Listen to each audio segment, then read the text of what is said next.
exposure, and most of the domestic market is picking up quite a bit. But I'm going to come to you in a bit. Before that, Mayuresh Joshi of Angel Broking is also with us. Mayuresh, solid set of numbers coming in from Hero MotoCorp, much better than what many analysts were forecasting. How did you read into the numbers?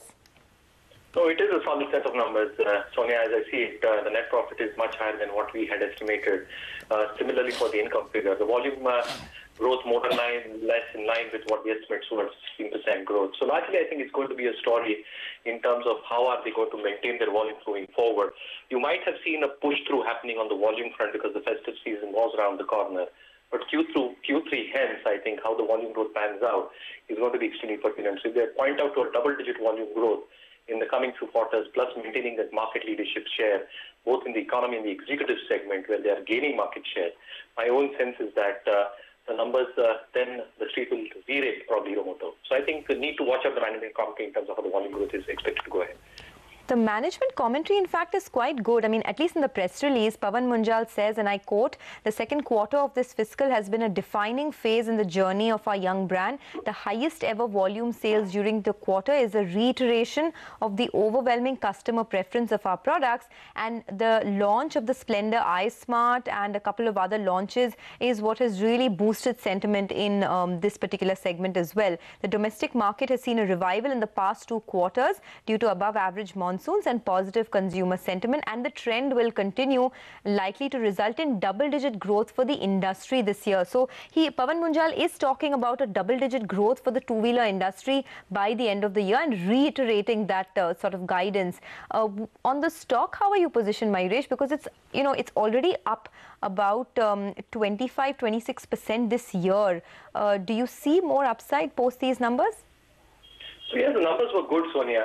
So again, in terms of valuations, if you look at the mean and median valuations, almost 17.5 times forward earnings. So largely, I think, how are they going to maintain the EBITDA margins? Because the management had indicated a band of somewhere between 14 and 16%.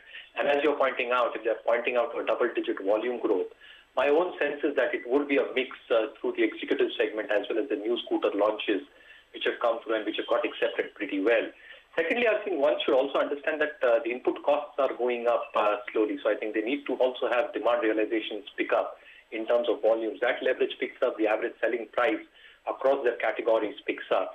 And though I think the benefit from the LEAP program is expected to be around 280 odd crores even for FY17, the ad spends are expected to go up and the R&D expenditure is expected to go up. So the EBITDA margins might stay in that range, but the leverage will get cleared on the balance sheet. So yes, I think I remain positive on the stock. So I think it's a whole rating from our side.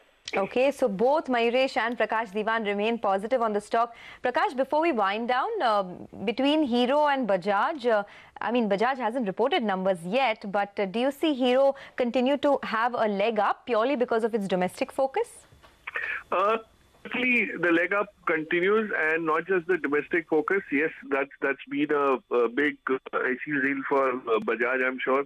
But Sonia, the other advantage that Hero has is if fuel prices go up, let's say, from the bottom that we are at any stage, Hero is always a preferred brand when it comes to two choices. When you have a Bajaj standing and a Hero MotoCorp product standing, people go for that. There's a strong perception that goes with the Hero brand in terms of fuel efficiency. So, and today the spend is going to come from rural India, which is still fuel conscious, if not completely, insulated from that.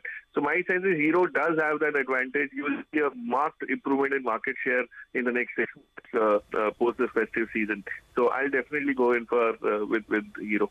Okay, on that note, we'll wrap up. Prakash and Mayuresh, thanks so much for joining us.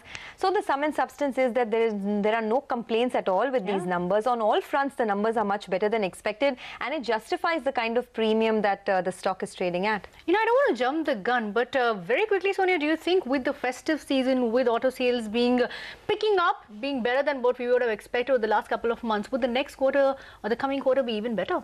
Well, we don't know yet because there are some news reports or some channel checks indicating that the festive season has not been as great as what one would have thought, and that there are a lot of discounts, especially in some of the older products in the scooter segment, etc. So we'll have to wait and see. But for now, no discounts, new products. They have some variations as well, like the Splendor I Smart, etc. And all of that has led to a very good showing. So the stock could be up tomorrow. Okay, we'll have to watch out for that. Thanks, Sonia, for joining in with that. We are unfortunately completely out of time on Reporter's Diary. Thank you for watching.